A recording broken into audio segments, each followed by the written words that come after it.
पहला तो સૌને નમસ્કાર। અરવિંદ કેજરીવાલજી જેમણે આખી રાજનીતિની તાસીર બદલી નાખી, હું અને એક એક ગુજરાતી એમને સૌથી પહેલાં નમસ્કાર કરી છે, વંદન કરીએ છીએ। तो हाँ, देखिए जिस तरह से अरविंद केजरीवाल जी राजनीति बदलने के लिए निकले, मेरे जैसे छोटे किसान परिवार का बेटा आज अरविंद जी की राजनीति में इतनी बड़ी जिम्मेदारी का एहसास करवाते हैं, ये अपने आप में बहुत बड़ी बात है। आज तक ये रहा है कि आप कोई बड़े मिक्स बोलते रहीश, हाँ मिक्स रहશે। ગુજરાતીમાં પણ રહેશે ને વચ્ચે વચ્ચે ઇંગ્લિશમાં પણ શબ્દ કદાચ બે આવી જશે। મિત્રો, સવાલ એ છે કે જ્યારે હું ખેડૂતો માટે અવાજ ઉઠાવતો હતો, આઉટસોર્સિંગ કર્મચારીઓ માટે અવાજ ઉઠાવતો હતો, ખેડૂતો તો મારા દિલના પ્રાણ છે। સેંકડો ખેડૂતો એક આશાની ઉમ્મીદ લઈને બેઠા હોય, મારા સ્ટુડિયો આવતા હોય। એક નાની ઉંમરમાં ઈશ્વરે મને ખૂબ મોટી જવાબદારી ચેનલ હેડ બનાવીને પણ આપી હતી, પણ કંઈક ખૂટતું હતું। હું સંપૂર્ણ આધ્યાત્મિક જીવ છું, કર્મના સિદ્ધાંતમાં માનું છું। હું ખરાબ ક્યારે કોઈનું કરતો નથી। मैं ईश्वर से हर हमेशा एक ही प्रार्थना करता हूं कि मैं किसी का बुरा ना करूं, जितना हो सके मैं भला करने की कोशिश करूं। मुझे जिंदगी में मेरे लिए कुछ नहीं चाहिए, ईश्वर ने सब कुछ दे दिया। बस अब मेरे गुजरातियों के लिए मुझे ईश्वर से प्रार्थना है कि उनकी पीड़ा मैं थोड़ी भी कम कर सकूं, उतना मुझे आशीर्वाद दे। જ્યારે જ્યારે કોરોના આવ્યું, ખેડૂતોની વાત હતી, બેરોજગાર યુવાનો માટે પેપર લીક થતા હતા, વારે વારે આ પરિસ્થિતિ રહેતી હતી। અને એક દિવસ મને એવું લાગ્યું કે ઈશ્વરે મને કંઈક વધારે કહેવાનું, કારણ કે હું સેફ નોકરી હતી, સ્ટુડિયોમાં નોકરી હતી। સ્વાભાવિક તौर પર તમે શો પૂરો કરીને જવાબદારીમાંથી છટકી જાઓ। જ્યારે આઉટડોર શો કર્યું ત્યારે પણ હજારોं की भीड़ अपने आप आने लगी, और सिर्फ यही कि हमेरा कुछ भला करिए। ત્યારે મેં વિચાર કર્યું કે ટોચ ઉપર હતો, મને ઘણા બધા એવું કહેતા હતા કે તમે મૂર્ખ છો, ટોચ ઉપર છો, પણ જે દિવસે મેં નક્કી કર્યું કે મારે સેફ નોકરી છોડી દેવી છે ને એકવાર મારે જોવું છે કે ખરેખર ગુજરાતની જનતા માટે આપણે શું કરી શકીએ।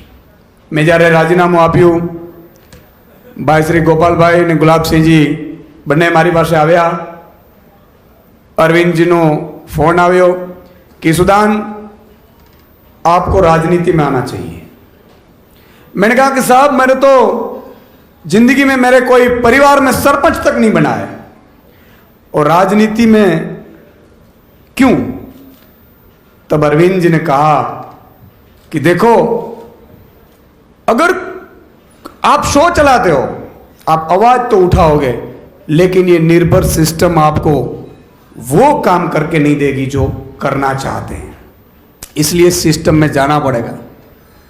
अरविंद जी ने कहा कि देखो, अगर मैं राजनीति में नहीं आता तो आप मुझे बताओ कि क्या दिल्ली की अच्छी स्कूलें होती?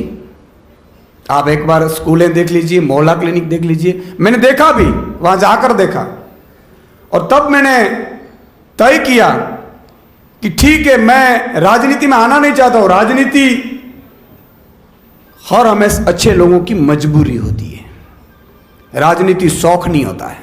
और उस दिन अरविंद जी ने भी यही कहा कि देखो, मैं भी इनकम टैक्स कमिश्नर था इस सुदान, मैं भी अच्छी खासी जिंदगी जीता था, लेकिन वो मेरे परिवार तक सीमित होती। आज मैं दिल्ली के लिए कुछ कर सकता हूं। क्यों? महिलाएं के लिए बस सुविधा फ्री कर सकता हूं, अच्छे बच्चे पढ़ते हैं। एक ऑटो वाला बच्चा जब पढ़ के बहुत बड़ा बनता है तो मुझे कितना आशीर्वाद मिलते होंगे। तुझ जैसे लोगों को राजनीति में आना पड़ेगा। और तब मैंने तय किया कि मैं राजनीति करूंगा। राजनीति मेरा शौक नहीं, मेरी मजबूरी है। गुजरात की जनता की पीड़ा मुझसे देखी नहीं गई, इसलिए मुझे आना पड़ा। मैंने पहले भी कहा कि मैं कर्म के सिद्धांत में मानता हूं। मैं कहीं आज तक जब भी मैंने पत्रकारिता की तब भी मैं मुद्दों की पत्रकारिता करता था। किसानों की एक कॉलम जो न्यूज नहीं छापते थे, मैंने कितने सैकड़ों सौ किए होंगे। किसानों की आवाज बनने की कोशिश की, बेरोजगारों की आवाज बनने की कोशिश की, महिलाओं की जिस तरह से सुरक्षा व्यवस्था है उसकी आवाज बनने की कोशिश की, व्यापारियों की आवाज बनने की कोशिश की, श्रमिक मजदूरों की आवाज बनने की कोशिश की, सबसे बड़ा आउटसोर्सिंग कर्मचारियों की आवाज बनने की कोशिश की। मुझसे जितना हो पाता था मैंने किया। लेकिन एक लक्ष्मण रेखा होती है, आप वहां न्यूज चला सकते हैं, ऑर्डर नहीं कर सकते। और सिस्टम इतना सड़ा हुआ है कि सिस्टम को साफ करने के लिए, गंदगी साफ करने के लिए आपको गंदगी में उतरना पड़ता है। और तब मुझे अरविंद जी ने कहा कि देखो, गंदगी अगर साफ करनी है तो आपको कीचड़ में उतरना पड़ेगा, चाहे आपको जो भी लोग गालियां दे। मुझे भी देते हैं, लेकिन ये लोग जो गालियां देते हैं ना, वो पॉलिटिकल पार्टी वाले होते हैं। जनता कभी गालियां नहीं देती, वो तो सिर पे बिठाती है। मुझे भी दिल्ली में देख लीजिए आप। और तब मैंने तय किया कि मैं राजनीति में आऊंगा। आज मेरी माता जी यहां बैठी है। मैं सामान्य किसान परिवार में से आता हूं। मेरा छोटा सा गांव है। मैं पढ़ा लिखा, मेरे बापूजी ने मुझे बहुत पढ़ाया। मेरा बापूजी माताजी के भक्त थे।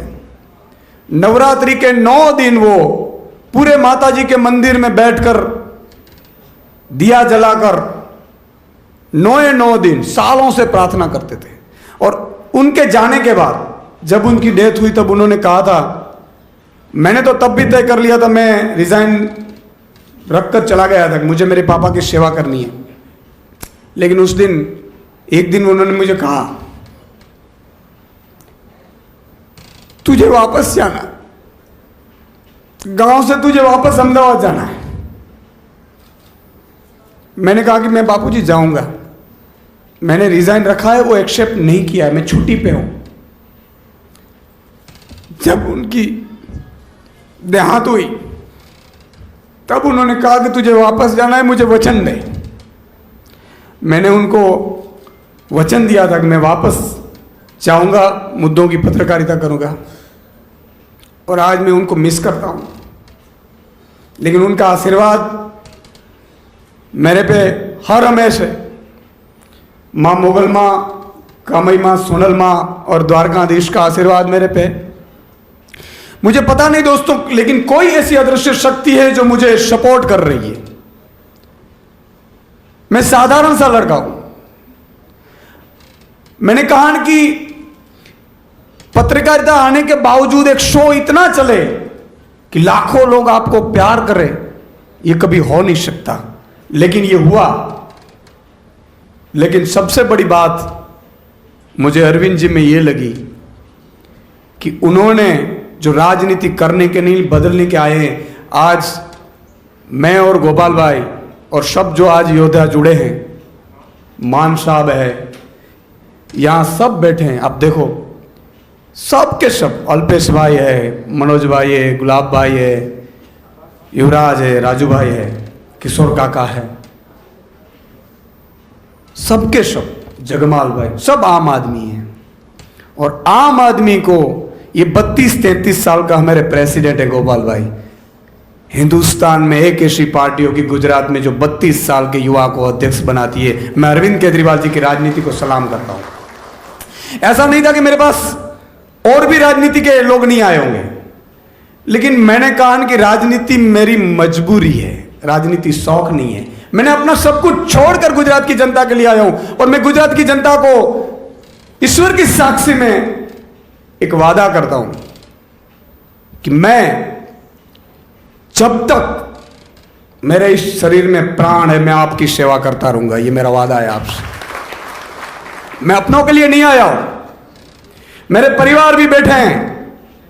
जब उनको भी पता नहीं था मैं राजनीति में जा रहा हूं, 2 दिन तक मैंने उनको मनाया कि देखो मैं 39 का हो गया हूं, मेरे पास 20 साल है। 20 साल सुनकर देखो, सुनकर देखो, सुनकर देखो जी। ममता राहुल मोदी बोले, लिखे जितेंद्र जी।